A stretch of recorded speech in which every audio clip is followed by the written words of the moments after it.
எனக்கு ஒரு மொழி என்னோட கிறிஸ்டியானிட்டி கத்து கொடுத்துருக்கு. அன்பு மொழி, அமைதி மொழி, இரக்கத்தின் மொழி.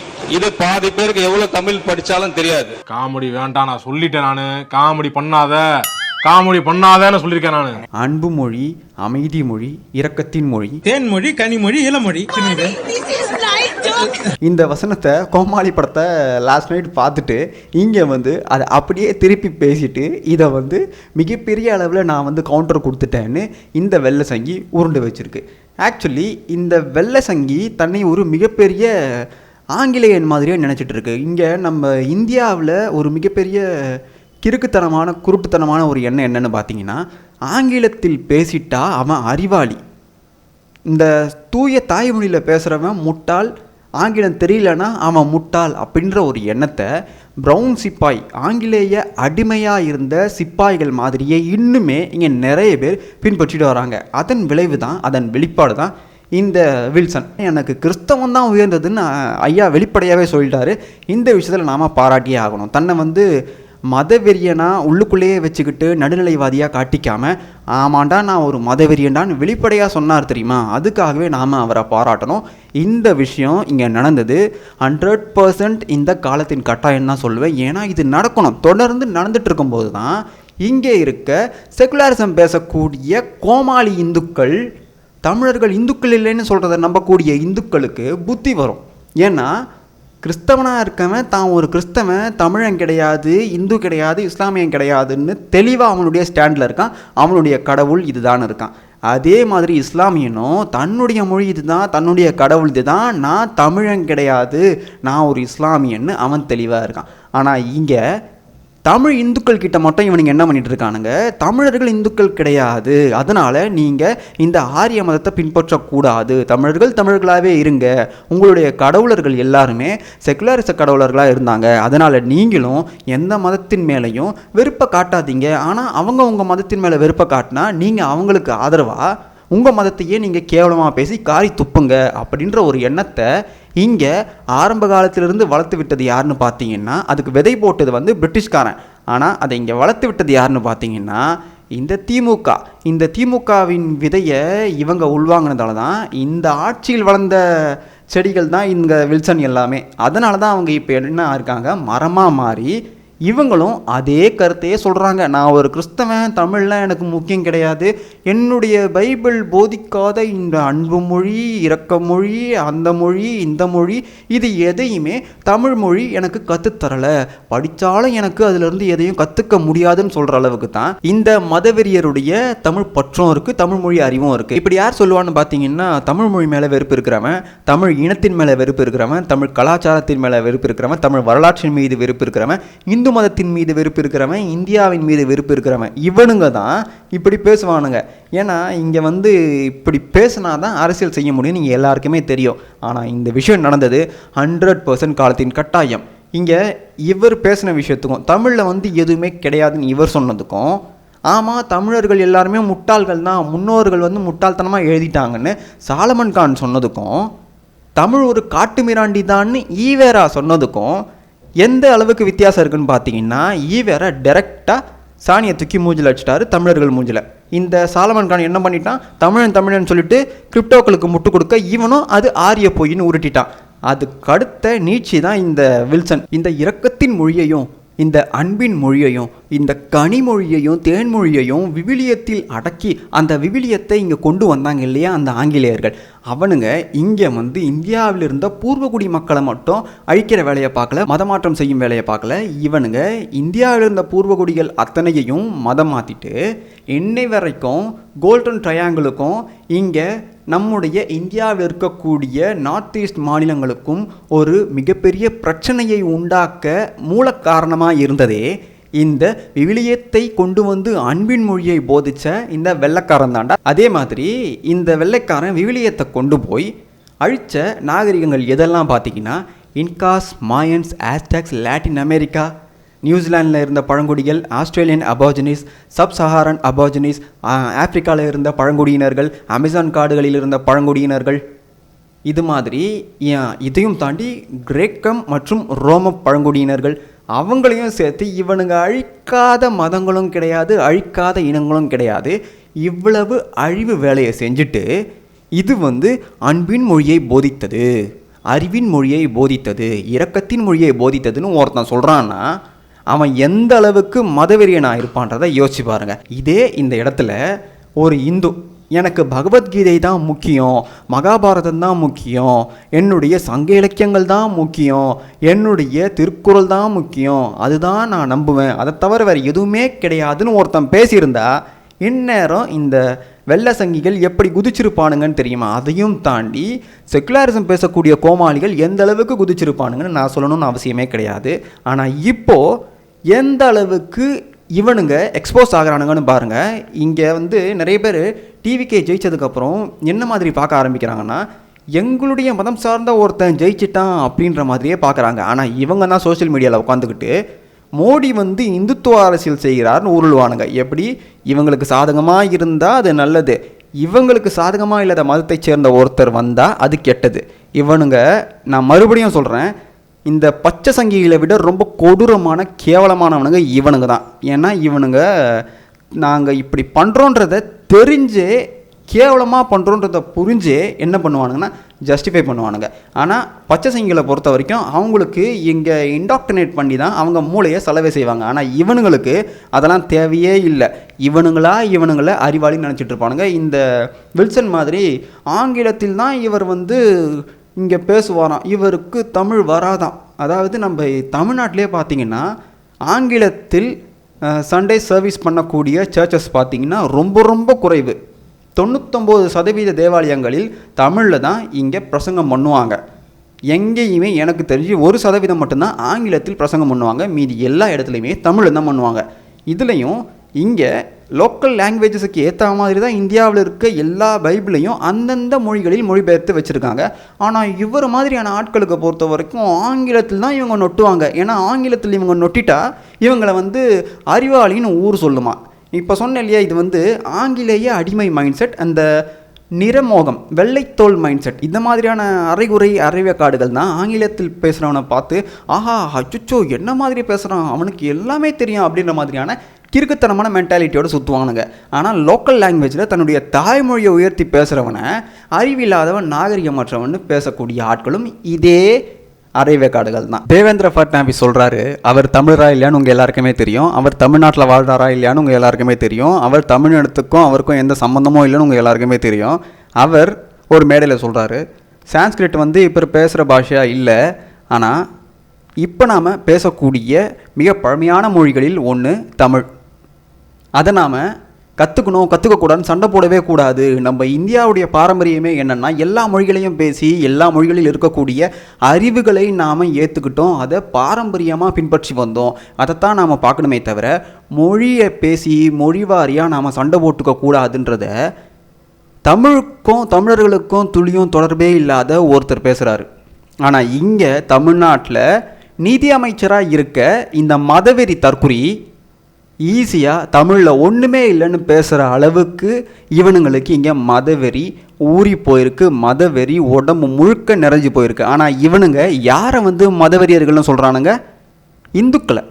இந்துக்களை பார்த்து இந்து மதம் எங்களுக்கு தேவைன்னு பேசுகிறவங்கள பார்த்து சங்கி, அவன் மதவெறியன், அவன் வந்து சிறுபான்மையினருக்கு எதிரானவன்னு திமிரா பேசுகிறானுங்க. திமிரா பேசிட்டு இப்போது இவங்களுக்கு தேவையானவங்க ஆட்சியில் இருக்கும்போது எவ்வளவு திமிரா அதே தமிழ் மக்கள்கிட்ட ஓட்டு வாங்கிட்டு அதே இந்துக்களுடைய ஓட்டை வாங்கிட்டு இந்த மாதிரியான பதவியில் உட்காந்துக்கிட்டு அவங்களுடைய மொழியையே கேவலமாக பேசுகிற அளவுக்கு இவனுங்க வளர்ந்துருக்கானுங்கன்னா இது முழுக்க திராவிடத்துடைய சாதனை. அவனுங்க தான் நம்ம தமிழ்நாட்டை 100% இப்பேற்பட்ட நிலைக்கு கொண்டு வந்ததே அவனுங்க தான். இங்கே பாஜக உள்ளே வந்துடும், அவங்க அது பண்ணுறாங்க இது பண்ணுறாங்கன்னு அத்தனையுமே கதை, அத்தனையுமே கட்டுக்கதை, அதில் உண்மையே கிடையாது. அவங்க எத்தனையோ மாநிலத்தில் இப்போ வரைக்குமே ஆண்டுட்ருக்காங்க. ஆனால் எங்கேயாவது இஸ்லாமியர்களை அழித்து ஒழிச்சிட்டாங்களா? கிறிஸ்தவர்களை அழித்து ஒழிச்சிட்டாங்களா? இதிலேருந்தே உங்களுக்கு தெரிய வேணாம் இவனுங்க எப்படி இங்கே இதை வச்சு ஒரு பூச்சாண்டியை காட்டி இங்கே சிறுபான்மையினர்கள் சொல்லி அவங்களுக்கு முட்டு கொடுத்தே தமிழ்நாட்டில் தமிழர்களையும் தமிழ் இந்துக்களையும் நாசப்படுத்திட்டு வந்துட்டு இருக்கானுங்கன்றத இந்த ஒரு பேச்சு நிறைய பேருக்கு வெளிப்படுத்தியிருக்கோன்னு நான் நம்புகிறேன். நிறைய பேர் மரியா வில்சனை ரொம்ப கலாச்சிட்டு இருப்பீங்க, ரொம்ப ஆதங்கத்தில் அவர் திட்டிகிட்டு இருப்பீங்க. ஆனால் அவர் பேசுனது தவறான்னு பார்த்தீங்கன்னா கிடையவே கிடையாது. 100% அவர் பேசுனது சரி, அவர் சொன்னது சரி. ஏன்னா நாங்கள் அன்பாக வந்திருக்கோம், அமைதியாக வந்திருக்கோம், இரக்கத்தை பரப்ப வந்திருக்கோம்னு ஆரம்பத்தில் சொல்லி தான் இந்த மதத்தை பரப்ப வந்த மிஷினரிகள் என்ன பண்ணானுங்கன்னா, ஒவ்வொரு இனத்தையும் ஒவ்வொரு இனத்தின் கடவுளர்களையும் அழிச்சானுங்க. அதனால் இந்த மரியா வில்சன் சொன்னது தப்பே கிடையாது. 100% அவருக்கு அந்த மிஷினரிகள் என்ன போதனையை செஞ்சாங்களோ அதைத்தான் அவர் பின்பற்றி சொல்லியிருக்காரு. தவறே கிடையாது. ஏன்னா இப்படித்தான் இவனுங்க ஆரம்ப காலத்தில் ஒவ்வொரு நாட்டுக்கு உள்ளேயும் நுழைஞ்சி அங்கிருந்த கடவுளர்களை அழிச்சானுங்க. அங்கேருந்து திருடிட்டு போய் இவனுங்க ஐரோப்பாவையே வளர்த்தானுங்க. அதை பின்பற்றுகின்ற வாரிசு தானே இவர். அதனால் இவர் பேசுகிறது தவறுன்னு யாருமே பேசக்கூடாது. இவர் அந்த அன்பின் மொழியை போதிக்கிற விவிலியம் என்ன பண்ணிச்சோ அதை தான் வெளியே சொல்லியிருக்காரு. ஏன்னா விவிலியம் ஆரம்ப காலத்தில் செய்த அட்ராசிட்டி கொஞ்ச நெஞ்சம் கிடையாது. அது பெண்களை சூனியக்காரிகள்னு சொல்லி அவங்கள உயிரோட கொளுத்துற அளவுக்கான வேலையை செஞ்சது தான் இந்த அன்பின் மொழியை போதிக்கக்கூடிய அந்த புத்தகம். இங்கே இந்த போப்புகள் மூலமாக இந்த வேலையெல்லாம் பண்ணிச்சு. அதே மாதிரி நீங்கள் பெண்களுக்கு மட்டும்தான் அவங்க அந்த வேலையை பண்ணாங்களான்னு பார்த்தீங்கன்னா கிடையாது. அந்த சூனியக்காரர்கள்னு முத்திர குத்தி ஆண்கள் பெண்கள் சிறார்கள்னு எல்லாரும் என்ன பண்ணியிருக்கானுங்க, இவனுங்க நிற்க வச்சு கொளுத்திருக்கானுங்க. அதை வேடிக்கையும் பார்த்துருக்கானுங்க. என்ன சொல்லி வேடிக்கை பார்த்துருக்கானுங்க, இவங்க ஆண்டவருக்கு எதிரானவர்கள்னு சொல்லி வேடிக்கை பார்த்துருக்கானுங்க. அப்போ இது அன்பின் மொழி தானே, இரக்கத்தின் மொழி தானே? இதெல்லாம் நீங்கள் தெரிஞ்சுக்கணும். தெரிஞ்சிக்காமல் இவரை நாம் கடிக்கிறது தவறு. இந்த அன்பின் மொழி இன்னும் அன்பான விஷயத்த ஒன்று சொல்லியிருக்கு. ஆக்சுவலி பைபிளில் நானும் படிச்சிருக்கேன். பைபிளில் நான் படித்ததால தான் எனக்கு இந்த அன்பை பற்றியும் தெரியும், இரக்கத்தை பற்றியும் தெரியணும். வீட்டுக்குள்ளே போயிட்டு ரவுடிதரம் பண்ண இந்த அறிவாளி பேசி வச்சுருப்பார். அந்த பைபிளை உண்மையாகவே படிச்சிருந்தா, அந்த பைபிளில் இருக்க விஷயத்தையெல்லாம் லாஜிக்கல் அனாலிசிஸ் பண்ணியிருந்தா நிறைய பேருக்கு உண்மை என்னென்னு தெரிஞ்சிருக்கும். நாம் அதுக்குள்ளே போக வேணாம். ஒரே ஒரு வசனத்தை மட்டும் சொல்கிறேன். ஆதியாகமம் 19:36 அதில் 2 பெண்கள் என்ன பண்ணுறாங்கன்னா, தன்னுடைய தந்தை பயாலஜிக்கல் ஃபாதருக்கு சரக்கு ஊற்றி கொடுத்துட்டு அவரை போதையாக்கிட்டு அவரோடு அன்பாக இருந்து, அதாவது அன்பின் இணைப்பில் இருந்து ஒரு பொண்ணு 2 பேருமே ஒவ்வொரு ஆண் பிள்ளைகளை பெற்றெடுக்கிறாங்க. ஒரு பெண் தன்னுடைய பிள்ளைக்கு மோவாப்னு பேர் வைக்கிறா. இன்னொருத்தி அம்மோன் அப்படின்னு ஏதோ பேர் வைக்கிறான். ஆக்சுவலி இந்த வசனத்தில் இதுதான் சொல்லுது. எப்படி தன்னுடைய தந்தைக்கு மதுவை கொடுத்துவிட்டு அன்பாக இணைந்ததை சொல்கிறதால இது அன்பின் மொழி தான். அன்பை வெளிப்படுத்துகிற மொழியை கற்றுத்தரது தான் ஐயா படித்த அந்த புத்தகத்தில் இருக்கிறது. இன்னும் இந்த புத்தகம் என்னென்னலாம் கற்றுக் கொடுத்துருக்குன்னு நாம் எடுத்து பேசணும்னா யூடியூபே செத்து போயிடும். அந்தளவுக்கு அன்பின் மொழி இதில் அதிகமாக இருக்குது. ஆனால் இந்த ஒரு வசனமே உங்களுக்கு புரிஞ்சிருக்கும்னு நினைக்கிறேன். ஒரு பெத்த தகப்பனுக்கு சரக்கு ஊற்றி கொடுத்து அவன் மூலமாக குழந்தைய பெற்றுக்கின ஒரு 2 பெண்கள் இருக்காங்க. அதை இவங்க எந்த வகையில் ஜஸ்டிஃபை பண்ணுவாங்கன்னு எனக்கு சத்தியமாக தெரியலை. ரொம்ப ரொம்ப கேவலம். இதில் இவனுங்க இஸ்லாமிய மதத்தினரை சேர்ந்த அவங்க வழிபாடு செய்யக்கூடிய அந்த கடவுள்களை பற்றி தப்பாக பேசுவானுங்க. யார் இவனுங்க? ஆனால் இது 2மே ஆபிரகாமிய மதங்கள் தான். ஆனால் இவங்க இதை எடுத்து பேசுவாங்க. அவங்க என்ன பண்ணுவாங்க, அவங்க பாயிண்ட்டாக இந்த கதையெல்லாம் எடுத்து இவங்க மூக்க உடைப்பாங்க. இது மாதிரியான வேலைகள் தொடர்ந்து நடந்துகிட்ருக்கோம். ஆனால் இந்த மாதிரி விஷயம் எதுவுமே இந்த இந்தியாவில் இருக்கக்கூடிய செகுலரிசம் பேசக்கூடியவனுங்க பேசவே மாட்டானுங்க. ஆனால் கிருஷ்ணர் அந்த ஆற்றில் நீராடி கொண்டிருந்த பெண்களுடைய துணியை எடுத்துக்கிட்டு கையை தூக்குனாதான் நான் தருவேன் அப்படின்னு கிருஷ்ணர் சொல்லிட்டாரு. அதனால் இந்து மதம் என்பதே ஆபாசம் நிறைந்த மதம்னு ஒரு லாஜிக்கல் எக்ஸ்பிளனேஷனும் தெரியாத, புராண கதைகளின் விளக்கங்கள் புரியாத கோமாளிகள் இந்த மதத்தில் இருக்கக்கூடிய இது மாதிரியான விஷயத்தை எல்லாம் மறைச்சிட்டு இங்கே இந்து மதத்தை எதிர்த்து பேசியே மதமாற்றம் வேலையை செஞ்சிட்ருக்கானுங்க. இது புரியாத அறிவுகட்ட அரைவேக்காடுகள் இந்து மதத்தில் தான் எல்லாமே இருக்குது, இந்து மதம் தான் இங்கே சாதிய தீண்டாமையை கடைபிடிக்குதுன்னு உருட்டிட்டு இருக்காங்க. இந்த ஐரோப்பாவில் பார்த்தீங்கன்னா மன்னருக்கு கீழே அவங்களுக்கு கீழே இருக்கவங்கன்னு ஏகப்பட்ட பிரிவுகளை பிரித்து வச்சு தான் கிறிஸ்தவமே ஆரம்ப காலத்திலிருந்து இப்போ வரைக்குமே இருந்துட்டு வருது. ஆனால் இதை பற்றி எடுத்து சொன்னால் கிறிஸ்தவத்தில் சாதி இல்லை ப்ரோ, நாங்கள் கிறிஸ்தவத்துக்கு மதம் மாறினதுக்கப்புறம் நாங்கள் வேறு லெவலில் வாழ்கிறோம் ப்ரோ, அப்புறம் ஏன் ப்ரோ தலித் கிறிஸ்தவர்கள் மாநாடு நடக்குது ப்ரோன்னு கேட்டால் எவனுமே பேச மாட்டான். நம்மளை வந்து ஏய் சங்கி அப்படின்னு நம்மளை சொல்லிட்டு போயிடுறானுங்க. என்னங்கடா லாஜிக் இது? நீ இங்கே இந்து மதம் உன்னை வந்து தீண்டத்தகாதவன் ஒடுக்கப்பட்டவன் பார்க்குறதால தான் நீ அந்த மதத்துக்கு போகிறேன் அப்படின்னு சொன்னேன். அப்படி போய் அங்கே உன்னை எந்த அளவுக்கு வச்சுருக்காங்கன்னு கேள்வி கேட்டால், தோ பாரு ப்ரோ, எங்களுடைய பெயர் போட்டு கான்ஃபரன்ஸ் நடத்துகிற அளவுக்கு வச்சுருக்காங்க ப்ரோ, ஆனால் உன் பேருக்கு உனக்கு என்னடா போட்டிருக்கு, இங்கே என்ன மாதிரி சொல்லி ஒடுக்குனாங்கன்னு சொன்னியோ அந்த பேர் தான்டா போட்டிருக்குன்னு சொன்னால் அதை பற்றி இவனுக்கு பேசவே மாட்றானுங்க. சுடுகாட்டிலே உனக்கு இடம் தர மாட்றானுங்கடான்னு சொன்னால் அதை பற்றி இவனுக்கு பேச மாட்றானுங்க. நம்மளை டக்குன்னு திருப்பியே சங்கி, ஆர்எஸ்எஸ், இந்துத்துவா, பாஜகன்னு உருட்டுறானுங்க. எப்போ முதல் முறையாக இந்த ஐரோப்பியர்கள் நம்ம இந்தியாவுக்கு வந்தானுங்களோ அன்னைக்கே என்ன பண்ணுறானுங்கன்னா நம்ம இந்தியாவுடைய வளங்களை இவனுங்க சர்வே பண்ணுறானுங்க. அதுக்கடுத்து முக்கியமான ஒரு விஷயத்தையும் இவனுங்க மேற்பார்வையிடுறானுங்க. அது என்னென்னு பார்த்தீங்கன்னா, இங்கே பிராமணர்கள் மேலே இந்த மக்கள், இந்திய மக்கள் வச்சுருக்க நம்பிக்கை, அவங்க எந்த இடத்துல வச்சுருக்காங்கன்ற விஷயத்தை இவங்க நோட்டமிடுறாங்க. அந்த நேரத்தில் அவங்களுக்கு கிளியராக புரிய வர்றது என்னென்னா, இந்த பிராமணர்களை நாம் எப்படியாவது இந்த சமூகத்துக்குள்ளே ஒரு அந்நிய சக்தி மாதிரி பிரிக்காத வரைக்கும் நம்முடைய மதத்தை இங்கே இருக்க ஏழ்மை நிலையில் இருக்கக்கூடிய மக்களிடம் கூட கொண்டு சேர்க்க முடியாதுங்கிறத அவங்க என்ன பண்ணுறாங்கன்னா புரிஞ்சுக்கிறாங்க. அதுக்கு இவனுங்க என்ன பண்ணுறானுங்கன்னா, இங்கே முதல் முறையாக செயின்ட் பிரான்சிஸ் சேவியர் தலைமையில் இந்த போர்ச்சுகீசியர்கள் இங்கே வரும்போது அவனுங்க கப்பல் பழுதாகிடுச்சுன்னு இங்கே இருந்த தமிழகத்தில் இருந்த மீனவர்கள் உதவி பண்ணுறாங்க. யாருக்கு? அந்த போர்ச்சுகீசியர்களுக்கு. ஆனால் அவனுங்க என்ன பண்ணுறானுங்க பதிலுக்கு, இந்த பிராமணர்கள் சாத்தானை வழிபடுபவர்கள், நீங்கள் அவங்க பேச்சை கேட்டிங்கன்னா உருப்பட மாட்டீங்க, நீங்கள் எங்களுடைய மதத்துக்கு கண்டிப்பாக மதம் மாறியே ஆகணும், அப்படி இல்லைன்னா உங்களுடைய மீன்பிடி படகுகளை நாங்கள் கொளுத்திடுவோம். என்ன சொல்கிறீங்க, மாறுறீங்களா இல்லையா? இப்படி ஒரு கண்டிஷன் வைக்கும்போது அவங்களுடைய வாழ்வாதாரம் அங்கே கேள்விக்குறியாகுது. அதனாலேயே வலுக்கட்டாயமாக அவங்க மதம் மாற்றப்படுறாங்க. முதல் முறையாக மதம் மாறிய ஆட்கள் யாருன்னு பார்த்தீங்கன்னா, நம்ம தமிழ்நாட்டில் இருந்த மீனவர்கள், அதுலேயும் பறையர்கள். அவங்க தான் இங்கே கிறிஸ்தவத்துக்கு இந்த விவிலியத்தை பின்பற்றிய அவனுக்கு தான் அன்பு மொழியையும் இரக்க மொழியையும் நாங்கள் உங்களுக்கு காட்டுறோன்னு வலுக்கட்டாயமாக உங்களை அழிச்சிருவேன்னு சொல்லி மதமாற்றம் வேலையை பண்ணானுங்க.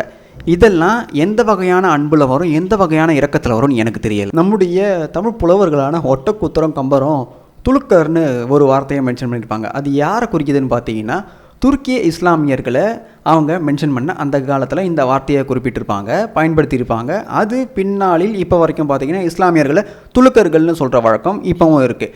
இதே மாதிரி போர்த்துகீசியர்கள் தான் முதல் முறையாக நம்ம இங்கே வணிகத்துக்காக வரும்போது அவனுங்களை பார்த்தா நம்முடைய லோக்கல் தமிழ் மக்கள் என்ன பண்ணுறாங்கன்னா, இவங்களை பரங்கின்னு அழைக்கிறாங்க. என்னென்னு சொல்கிறாங்கன்னா, பரங்கி, அதாவது அந்த வெள்ளைத்தோல், அந்த வெள்ளை நிறம் கொண்ட இந்த போர்த்துகீசியர்களை பரங்கின்னு அழைக்க ஆரம்பித்தாங்க. அதிலிருந்து வந்தவன் தான் இந்த டி நோப்லி. இவன் தான் இந்த கிறிஸ்தவ மிஷினரி ஆட்களுக்கு எப்படி இங்கே இந்தியாவில் மதம் மாற்றத்தை நம்மால் சாத்தியப்படுத்த முடியும்னு ஒரு வேலையை பண்ணிட்டு போகிறான். அவன் தான் இங்கே இருக்க எல்லா மதமாற்ற கும்பலுக்கும் ப்ளூ பிரிண்ட்டாக இருந்துட்டு போனான். இவன் அதாவது இங்கே மதுரையில் வந்து 1605 இவனை இங்கே என்ன பண்ணுறாங்கன்னா, மதுரை மிஷன் இங்கே இருக்கக்கூடிய மக்களை கன்வெர்ட் பண்ணுறதுக்காக இவனை இங்கே தலைமை அதிகாரியாக நியமிக்கிறாங்க. இவனுக்கு முன்னாடி, இந்த டி நோப்லிக்கு முன்னாடி இருந்த ஆள் யாருன்னு பார்த்தீங்கன்னா பெர்னாண்டஸ் என்ற பாதிரியார். அவனால் ஒரு ஆளை கூட கிறிஸ்தவ மதத்துக்கு கன்வெர்ட் பண்ணவே முடியலன்னு மனுஷன் நொந்து போயிருக்கான். இதுக்கடுத்து வந்த இந்த டி நோப்லிக்கிட்டையும் சொல்லியிருக்கான், இது வந்து அவ்வளவு சாதாரணமான விஷயம் கிடையாது, இங்கே இருக்கவங்கெல்லாம் ரொம்ப ரொம்ப அவங்களுடைய ஆக்சஸ்ட்ரல் பற்றில் ரொம்ப பயங்கரமாக இருக்காங்க, ரொம்ப சுலபம் கிடையாது இவங்கள நம்மளுடைய மதத்துக்கு கொண்டு வரதுன்னு சொல்லிட்டு போகிறான். ஆனால் இந்த டி நோப்லி என்ன பண்ணுறான், அதெல்லாம் நான் பார்த்துக்கிறேன், என்னால் மதமாற்றம் செய்ய முடியும்னு இவன் என்ன பண்ணுறான்னா, இவனும் முக்கி பார்க்குறான். ஆனால் இவனாலையும் ஒருத்தரையும் மதமாற்றம் செய்ய முடியல. இதனால் போப் 5ஆம் பவுலுக்கு என்ன பண்ணுறான்னா கடிதம் எழுதுகிறான். ஐயா, இங்கே நான் என்னென்னமோ பண்ணி பார்த்துட்டேன், இவனுங்களை மாற்றவே முடியல, ரொம்ப கொடூரமாக அவனுங்களுடைய மதத்தின் மேலே பற்றாக இருக்கிறானுங்க, அவனுங்களுடைய முன்னோர்கள் மேலே பற்றாக இருக்கானுங்க, அதனால் ரொம்ப சுலபமாக இவனுங்களை மதம் மாற்ற முடியல. அதையும் தாண்டி இங்கே பிராமணர்கள்ன்ற ஒரு கட்டமைப்பு இருக்குது. அந்த பிராமணர்கள் என்னமோ தேவதூதர்கள் மாதிரி வானத்திலிருந்து வந்த மாதிரியே இங்கே இருக்க மக்கள் அவங்கள பார்க்குறாங்க. அந்த பிராமணர்கள் ஏழ்மையானவங்களாக இருந்தாலுமே அவங்களுக்கு இந்த மக்கள் கொடுக்குற மரியாதையை என்னால் கற்பனை பண்ணி கூட பார்க்க முடியலை. அவங்களுக்கு தர மரியாதையில் ஒரு துளியை கூட நமக்கு தரமாட்டுறாங்க இந்த மக்கள். அதனால் இந்த பிராமணர்களை எப்படியாவது நாம் சாத்தான்கள் மாதிரி போர்ட்ரே பண்ணாதான் இங்கே நம்முடைய மதத்துக்கு இந்த மக்களை வரவழைக்க முடியும். அதுக்காக என்ன நீங்கள் சுதந்திரமாக விடுங்க. நான் இங்கே இந்த பிராமணர்கள் என்ன பண்ணுறாங்களோ அதே மாதிரியான விஷயத்தை பண்ணி நானே என்னை பிராமணன் போல் மாற்றிக்கிட்டு இங்கே இருக்கக்கூடிய மக்களை மதமாற்றம் வேலையை என்னால் செய்ய முடியும். அதுக்கு நீங்கள் அனுமதி தந்தால் நிச்சயம் என்னால் பண்ண முடியும்னு இவன் என்ன பண்ணுறான்னா லெட்டர் எழுதி அனுப்புகிறான். அதுக்கு அந்த போப்பும் சரி ஏதோ பண்ணிட்டு போ, ஆனால் மதமாற்றம் முடிஞ்சுதுன்னா அது நல்லது தான், அது நமக்கு சக்ஸஸ் தான். அங்கேருந்து கடிதம் வருது. இவனும் என்ன பண்ணுறான்னா தன்னுடைய உடையை மாற்றிக்கிறான், தன்னுடைய பழக்க வழக்கத்தை மாற்றிக்கிறான், தன்னுடைய பேச்சையே மாற்றிக்கிறான். இங்கே கிறிஸ்தவத்தில் என்னென்னலாம் இருக்கோ அது எல்லாத்தையுமே லோக்கல் லாங்குவேஜில் அப்படியே மாற்றுறான். இந்து மதத்துடைய டிவோஷனல் மியூசிக்கோட கிறிஸ்தவ மதத்தை சேர்ந்த அத்தனையும் என்ன பண்ணுறான்னா புகுத்தி அப்படியே மேனிப்புலேட் பண்ணி மக்கள் மனசில் என்ன பண்ணுறான்னா திணிக்கிற முயற்சியை பண்ணுறான். ஆனால் மக்களுக்கு இவன் கிறிஸ்தவன்னே தெரியாத அளவுக்கு இவன் என்ன பண்ணுறாங்கன்னா நம்பிடுறாங்க. ஆனால் ஒரு கட்டத்தில் இவன் எக்ஸ்போஸ் ஆகிடுறான். இவனுடைய இந்த வேலைகள் எல்லாம் பார்த்துட்டு மக்களே என்ன பண்ணுறாங்கன்னா கேள்வி எழுப்ப ஆரம்பிக்கிறாங்க. ஆமாம், நீ யார்? நீ பரங்கி தானே? பரங்கியாக இருந்துக்கிட்டு நீ எப்படி ஒரு பிராமணர் ஆக முடியும்? இப்போ நீ பண்ணுறது திருட்டு வேலை தானேன்னு இவனை கேட்கும்போது அதுக்கு இவன் என்ன சொல்கிறான்னா மாட்டிக்கிட்டோமே எப்படியா சமாளிக்கணும்னு யோசிக்காமல் இவன் என்ன பண்ணுறான்னா ஏற்கனவே ஒரு மேட்ரை அவன் கையில் வச்சுருக்கான். அது என்னென்னா, நான் இட்டாலியை சேர்ந்த பிராமணன், இந்த உலக வாழ்க்கை எல்லாவற்றையும் துறந்து பிராமணத்தை பற்றி பிராமணியர்களை பற்றி இந்த இந்து மதத்தை பற்றி படித்து தெரிந்து கொண்டு நான் இங்கே வந்தேன், அதற்காகத்தான் இங்கே வந்துள்ளேன்னு என்ன பண்ணிட்டான், நான் ஒரு இத்தாலியா பிராமணன் தான் உருட்டி விட்டுட்டான். நம்முடைய மக்கள் அப்பாவிகள் இல்லையா, இவங்க என்ன பண்ணிட்டாங்க, ஓ பிராமணர் தான் போலன்னு இவங்க நம்பி அவன் பண்ண எல்லாத்தையும் இவங்க கேட்டுக்கிட்டாங்க. அப்படியும் பார்த்தீங்கன்னா 1605 வந்த இவனால் வெறும் 123 பேரை மட்டும்தான் அடுத்த 10 வருஷத்துக்குள்ள மதம் மாற்றம் பண்ணி தங்களுடைய மதத்துக்குள் கொண்டு வர முடிஞ்சுது. ஆனால் அதை தாண்டி அவனால் ஆயிரக்கணக்கானோரையோ லட்சக்கணக்கானோரையோ இந்த மதத்துக்குள்ளே கொண்டு வரவே முடியலை. முழுக்க வெறியாயிட்டானுங்க. என்னடா நாம் எது பண்ணாலும் இவனுங்களை மாற்ற முடியலைன்னு டைரெக்டாக என்ன பண்ணுறானுங்கன்னா, பிராமணர்கள் இங்கே உங்களுக்கு எதிரி, உங்களை இங்கே தீண்டாமைக்குட்படுத்தி உங்களை சாதி முறையில் பிரித்து ஆள்றது பிராமணன் தான், அவன் தான் இங்கே எல்லா சலுகையும் அனுபவிக்கிறான், அதனால் உங்களுக்கு எதிரி அவன் தான், இந்த இந்தியாவுக்கே ஒட்டுமொத்த எதிரியும் அவன் தான் அப்படின்னு கட்டுக்கதையை ஆரம்பித்தவன் எவன்னு பார்த்தீங்கன்னா இந்த பரங்கி என்று லோக்கல் மக்களால் அழைக்கப்பட்ட போர்த்துகீசிய மிஷினரிகள். இதுக்கடுத்து வந்த இந்த பிரெஞ்சு மிஷினரிகளும் இந்த பிரிட்டிஷ் மிஷினரிகளும் என்ன பண்ணிட்டானுங்கன்னா இந்த ப்ளூ பிரிண்ட்டை கையில் எடுத்துக்கிட்டு ஈஸியாக இன்னை வரைக்குமே நம்ம தமிழ் தேசியம் பேசக்கூடிய தற்குறிகளுக்குமே எந்த ஒரு விஷயமும் தெரியாமல் எதுக்கெடுத்தாலும் பிராமண ஆரியன்னு இந்த டி நோப்லி என்ற மிஷினரி தான் இந்த மதமாற்றத்திற்கு ப்ளூ பிரிண்ட் எடுத்து வச்சுட்டு போனான் இல்லையா, அவன் தான் இது அத்தனைக்குமே காரணம். இன்னொரு விஷயம் நல்லா தெரிஞ்சுக்கோங்க, எந்த ஒரு கிறிஸ்தவனும் தன்னை தமிழன்னு நினைக்கவே மாட்டான். அப்படி நான் தமிழன் தான், நான் கிறிஸ்தவன் கிடையாது தமிழன்னு சொல்கிற எவனுமே தன்னை இந்த மதத்தை சேர்ந்தவன் இல்லைன்னு வெளிப்படையாக சொல்லவே மாட்டான். எந்த ஒரு இஸ்லாமியனும் தன்னை தமிழன்னு சொல்ல மாட்டான். ஏன்னா அவனுக்கு அரபி மொழி தான் முக்கியம், அவனுடைய ஒரே கடவுளான அல்லாஹ் மட்டும்தான் முக்கியம். அதே மாதிரி தன்னை அவன் தமிழன்னு காட்டிக்கவே மாட்டான். தன்னை தமிழன்னு காட்டிக்க தன்னுடைய மதத்தை அவன் புறக்கணிக்கவும் மாட்டான். நல்லா தெரிஞ்சுக்கோங்க, இங்கே தமிழை பின்பற்றக்கூடிய தமிழர்கள்னு சொல்லக்கூடியவங்க யாருன்னு பார்த்தீங்கன்னா இந்துக்கள் மட்டும்தான். இந்த தமிழ் என்ற மொழி இந்த இஸ்லாமியர்களுக்கும் தேவை கிடையாது, கிறிஸ்தவர்களுக்கும் தேவை கிடையாது. ஏன்னா அவங்க தமிழோடு அவங்கள அசோசியேட் பண்ணிக்கவே இல்லை. அதை நல்லா புரிஞ்சுக்கணும் நீங்கள். ஏன்னா இவங்களை பொறுத்த வரைக்கும் இவங்க கிறிஸ்தவ மதத்துக்கும் உண்மையாக இருப்பாங்க, இவங்க இஸ்லாமிய மதத்துக்கு உண்மையாக இருப்பாங்க, என்றைக்குமே தமிழுக்கு உண்மையாக இருக்க மாட்டாங்க. அதை நல்லா புரிஞ்சுக்கோங்க. Until we meet again.